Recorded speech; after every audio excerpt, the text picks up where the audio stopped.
Alrighty, y'all. Today we're taking a look at your second lecture, which is on the motion of the zodiac. All right, we're going to be looking mostly at this diagram here. All right, we've all seen it. And then this block here I just have set aside because we're going to be using that as our horizon to try to visualize some stuff. All right. So our first question asks about our current position of Earth and whether or not any observer on Earth could see Libra. All right. So I'm going to bring in our horizon here for our current observer that we can see in our little stick figure. I'll make this a little bigger. Okay. There's our horizon line. All right, and right now Libra's below the horizon. So we're going to take this and I'm going to follow this arrow, right? Because this is the way Earth is rotating, so this is the way our horizon's going to rotate. And we're going to follow it, and our horizon's going to rotate. Earth's going to rotate all the way around, right? And now the sun has risen, right? Now it's a little off because obviously the Earth isn't quite to scale and the sun's a little bit bigger as well. But right now the sun is just about rising.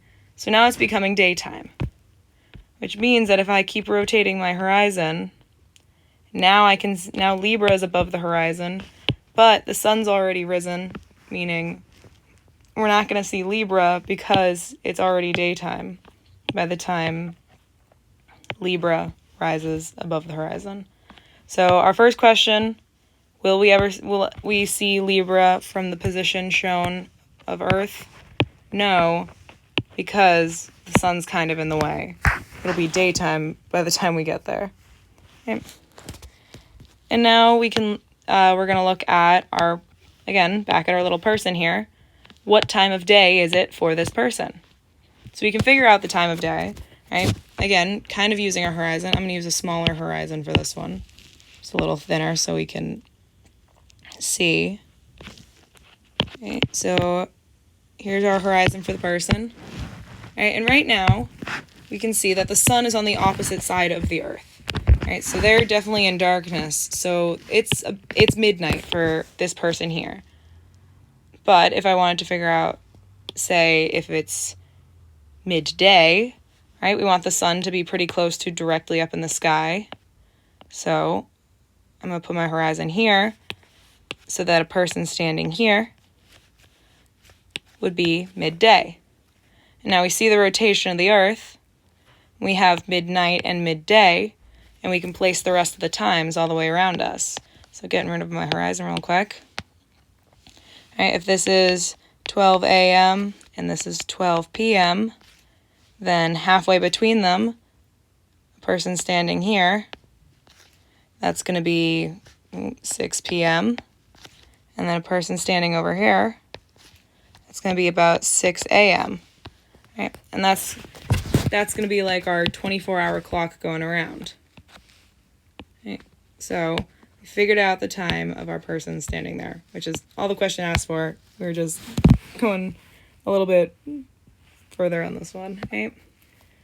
And now we're asked about what constellation is lined up with the sun, right? That's our sun sign, right? So in line with the Earth and the sun, right? We follow it down. We have Virgo, right? You can see it's directly behind the sun from our position on Earth. And then we're asked, does this question depend on the time of day? Right? So it's labeled for us here, but we also remember that going all the way around this outer circle, this bigger circle, takes a full year. So in one day, Earth has rotated all around itself once, but it's only moved 1/365th of this larger circle. So any time of day that it is for our person here, we're going to be in essentially the same spot relative to the sun and the constellation. So our answer will not depend on the time of day because we're not going to move too much in a day. So we're going to stay in line with Virgo. Now we're asked what two constellations of the zodiac are lying closest to our observer's horizon. So I'm going to bring our horizon back in here. Make it bigger to block out all the other constellations. And there's our horizon, right? So here are the 5 constellations we can see. And we can see that Totoro and Capybara are closest to our horizon, because again, here's our horizon line.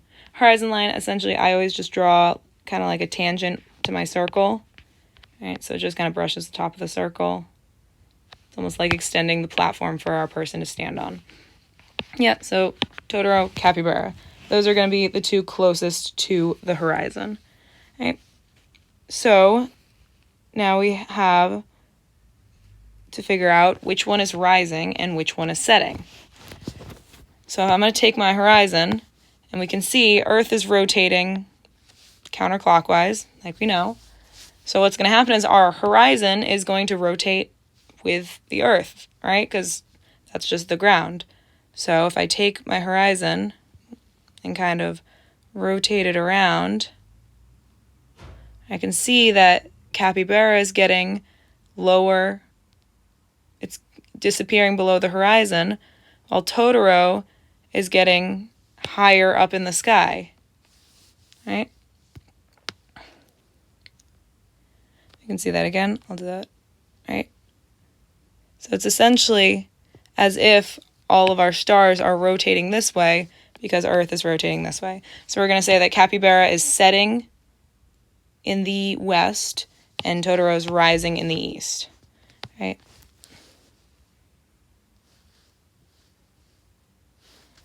All right. And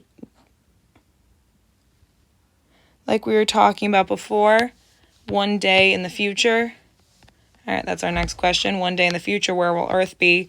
Essentially the same place with the same constellation lined up, because it's not going to move us too far around this larger circle in order to change which constellation we're lined up with. All right, because we have 12 constellations, essentially works like a giant clock, but instead of looking at hours, you just look at the months. All right. So now 1 month in the future, that's what I was just saying, right? If we think of our giant clock here, going 1 month in the future, it's going to put us somewhere over here-ish, right? That's going to put in line, that's going to put Libra in our new sun sign, or it's the one that's lined up with the sun, right? We line up the Earth and the sun, and we get to the library. Right? And now we also just have to draw our stick figure experiencing midnight. Right? Same thing we did before. We want to draw, like we said, this person's experiencing midnight because they're on the opposite side of the Earth to the sun. Right? So there's our person having midnight because the sun's on the opposite side of the Earth. And like we said, the sign that's on the opposite, lined up with the sun at this point, is library.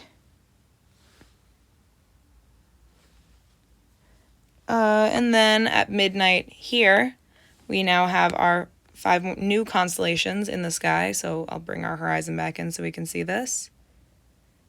It's kind of tricky because I drew the horizon, so it's harder to see. Right?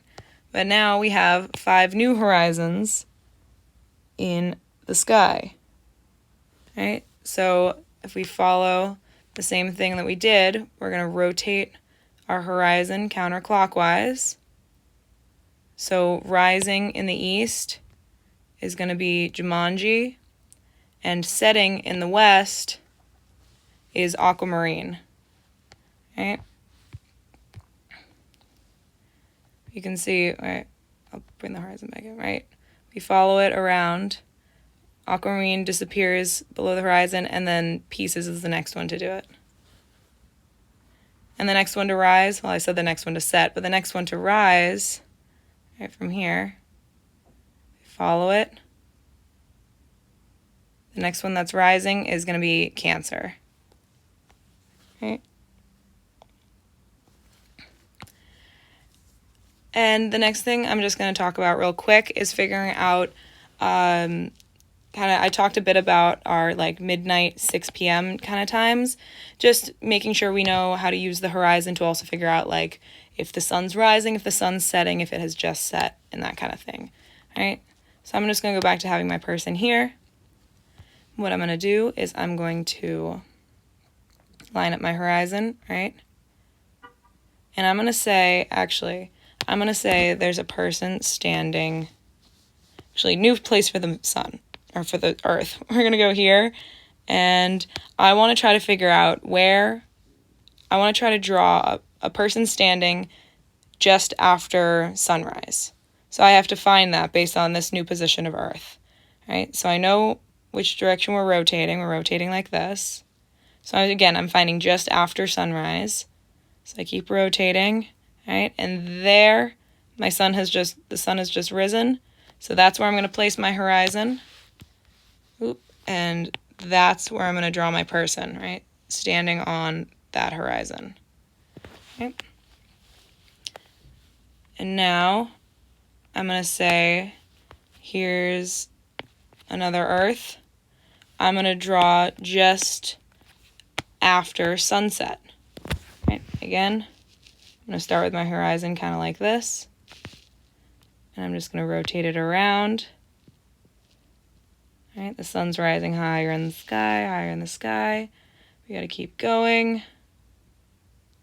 All right, and the sun's finally going down until we get to right about there. That's just after sunset. So now I draw my person on my horizon. Now I have a person drawn just after sunset. All right, so that was just a brief kind of run through of some of what we had talked about in lecture. I hope you found this video at least a little bit helpful. Let me know if you have any more questions about this or anything else that you want me to try to explain, and I'll do my best to try to explain it, because I guess Sydney explains stuff.